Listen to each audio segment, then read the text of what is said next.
Alright, next I'm going to show a basic crunch as well as a few variations to make it a little bit more challenging, so a couple of progressions on the crunch. Let's start with the basic crunch first. So your crunch is actually a very small range of motion movement. There isn't a whole lot of movement. You're trying to just work the abs on a crunch, the abdominal muscles, and all they do is flex the spine. So that's about it. That's about all your abs do. I like to go hands behind the head. It helps to support the neck and also lengthens the lever a little bit, so it adds just a little bit of challenge. Feet about shoulder width apart, flat on the floor, hands behind the head. You can squeeze your butt a little bit if you want to flatten out the back. A lot of people with back problems, that really helps them with their crunches. So you can flatten out the back there and then curl yourself up. Think of rolling up into a little ball. You're not folding up like in a sit-up. That's abs and hip flexors. On a crunch, you're really just trying to focus on the abs. So you're just curling up. Like I said, a pretty small range of motion.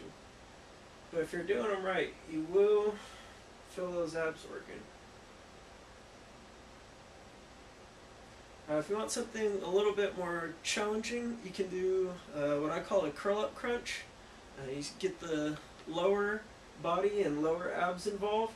So that's your starting movement, legs extended, body back, and then crunch up. And as you crunch, pull your knees in.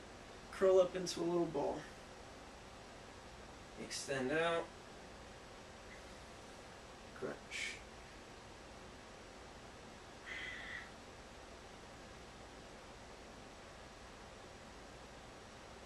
And those actually start to get pretty tough. On all your crunching or ab movements, you want to use your breathing to get a better contraction. So when you're squeezing your abs, when you're moving, when you're producing movement, producing force, so when you're crunching up, that's when you want to exhale. Exhale on the hard part, on exertion. And when you're lowering yourself back down, that's when you want to breathe in. And your body will probably naturally do that anyways. And it's effective breathing, and your body's pretty effective most of the time. If you want to add some rotation in, get the obliques involved, you can do a bicycle crunch. I'm sure you've probably seen this one, maybe even done it.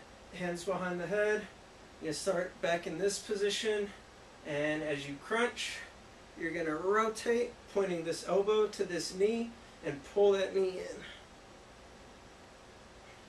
So it's kind of like the curl up crunch, but like I said, you got that rotational component now. So you got the obliques involved.